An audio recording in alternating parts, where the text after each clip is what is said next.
Leonard, you are still the best in the world. I need your help. The plot thickens. The Catledge family are socialized as a woman who has them believing she's a spirit medium. You are the greatest debunker of fake spiritualists. She won't fool me. Hey everybody, welcome to What the Flick. Alonso, Christy, Ben. A year has passed, so of course it's time for another Woody Allen movie. Magic in the Moonlight. I have not seen it. They have.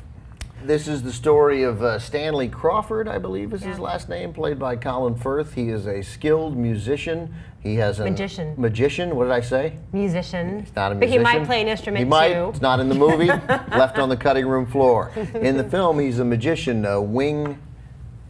Ling Sue. That's not right. Wei-Ling Sue. Wei-Ling Sue.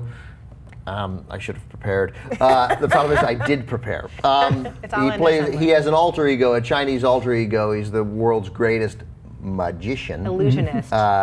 And what he also does is he's used to debunk all the mystics and seers that are popping up all over Europe that can see the future and conduct seances and connect you to dead relatives. Because this is the 1920s. This is the 1920s, so that kind of thing is going on. And he is brought by a friend to the Côte d'Azur. You knew that part. To debunk a woman named a beautiful young medium named Sophie Baker to prove that she is full of crap. And that is Emma Stone. He comes there and he is quite taken with it. Sophie looked into my eyes and told me things about me she could never have known. I'm told she's very pleasant to look at. She's a visionary and a vision. You're a very clever little humbug. I think you'll trick me into showing you how I deceive people. Stanley doesn't believe in spiritualists. He thinks you're all scoundrels. She's quite likable, even if she's a fraud. My mental impressions are cloudy. Are they cumulus clouds or cirrus? You're making fun of me. Mr. Tavernier is rather obnoxious. But it's not entirely unappealing. I understand you're holding a seance tonight. The planets are in alignment. Now, I will summon the unseen world. Give us a sign. The more I watch her, the more I'm stumped. Could she be real? I'm beginning to question my own common sense. You're gonna die! Run! My aunt used to bring me here as a boy. The roof opens up. You can see the universe. It's menacing. You find that menacing? I'd say it was pretty romantic. This is very minor Woody Allen, as we would say. It's a piffle, it's a trifle, it's a charming little bonbon of a movie. It's pretty, and it's fun and lovely and charming. Yeah, until I mean, it's not. these are. I didn't even find a moment where really it's not. But I also agree that it is. It is sort of without great substance throughout. But I found it fairly charming throughout. I liked him better, Stanley Crawford, when he's sort of mean, acerbic, cruel, and a pain in the ass. And then when he is taken with her and realizes the wonder of life, when he comes to believe that she is, my God, you can't beat her. She's authentic, and everything I've thought about life is wrong. This is glorious. This is wonderful. I can smell the flowers. He became less interesting. Right, and although still mean. He had that in it, yeah. There are glimmers of him being a prick the whole way through, but the whole romantic element of it is kind of needless. Like, there's a nice banter between them, there's a nice chemistry between Colin Firth and Emma Stone, and the notion that they are potentially romantically taken with each other is a total contrivance and a needless one. I think that just the idea of them kind of sparring and trying to feel each other out and figure out who knows what, who's going to manipulate who's going to win who over. That's enough for me. And again, it's short, like everything else this week. It's only an hour and a half long, which is great. But the romantic elements that develop feel really forced. Part of it's the age difference. I don't know what's the problem with the age age difference. They're like 20 years. I mean, like, first of all, in the 1920s, I feel like that happened all the time. The idea of a 40, he's supposed to be 45, right? More or less. He's not a 50-year-old man in this movie, and she is in her mid-20s, right? Yes. So if it wasn't a Woody Allen movie, people would probably mind. That's like, I'm just going to throw that out. That didn't occur to me in it. It just felt wrong to me. For Woody Allen, like we talked about it before, the last movie we saw together, like, that's a 20-year age difference. That's like being in the same class. It's like growing up together for Woody Allen. Yeah. I don't know. The idea of a good-looking, successful, top of his trade, 45-year-old man being able to woo, and he doesn't make any attempt to do it. She falls for him.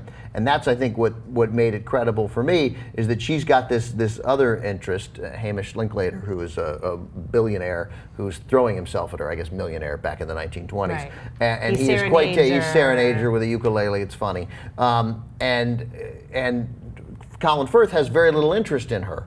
But she falls for him and sort of has to talk him into it. That totally makes sense to me. That age difference, that totally makes sense to me. I think the romantic connection makes sense perhaps through the prism of it being like an old school screwball comedy, right? Yeah. If you try to create Pygmalion, really. Right, and it is kind of that in some ways, but it just clanged for me. Like that connection, they have enough chemistry alone, just keep the tension where it is. I liked the scene. I liked it that she had to literally talk him into it. Like he was stunned at the moment that he realizes that she's into him, and then he realizes, well, you know, she's Emma Stone, and I there are a few actresses I enjoy watching more. She can do so much, and she does it all so well, and she's adorable. That I bought that.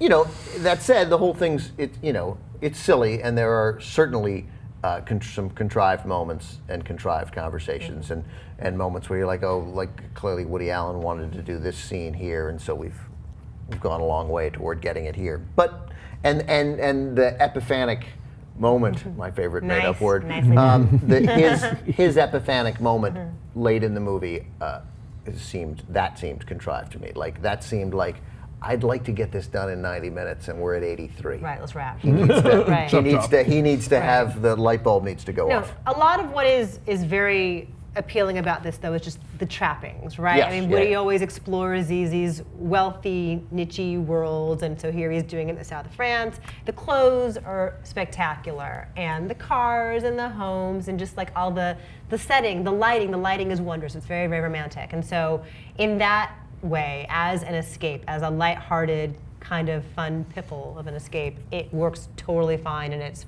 a good little afternoon jaunt. Eileen Atkins plays his aunt. She's great. She's great. She's lovely. Yeah, Marcia Gay Harden's in it, Jackie Weaver, Hamish Linklater in a series of ridiculous outfits playing the ukulele. No, it's again, it's a good but ultimately forgettable Woody Allen movie. Like when we're looking back at the great ones year after year, is this one of your great ones? No. Is it one of the great ones of the past decade? No. No, but will Woody Allen fans be pleased? Yes, I think they will. Right. Yeah, and Colin Firth is essentially the Woody Allen figure here. He's not doing the banter or the voice, but there's the skepticism, the hyper-verbal, hyper-analytical Woody Allen figure. That's Colin Firth here. He's great. He's great, man. He is. He's great. He's fun to watch. Yeah. So anyway, it's fun. I gave it It's light. I think I gave it a. You gave it a 6.9. I gave Are it a 6.9. you sure you want to stick with that? I am. I gave it a 6. It's good. It's fun. It's a very likable movie. I give it a 6, or average a 6.5. It is at 56% on the tomato meter. Will you go see it? Maybe. It's funny. There was a time where I'd seen every single Woody Allen movie, and lately I can kind of take them or leave them to pass. Like the good ones I'll run out to see, and then the ones like this, or You Will Meet a Tall Dark Stranger. Right. I'm like, maybe I will, maybe I won't. Yeah. If it's on TV, you'll watch it. Exactly. Don't seek it out there. All right, enjoy. Bye-bye.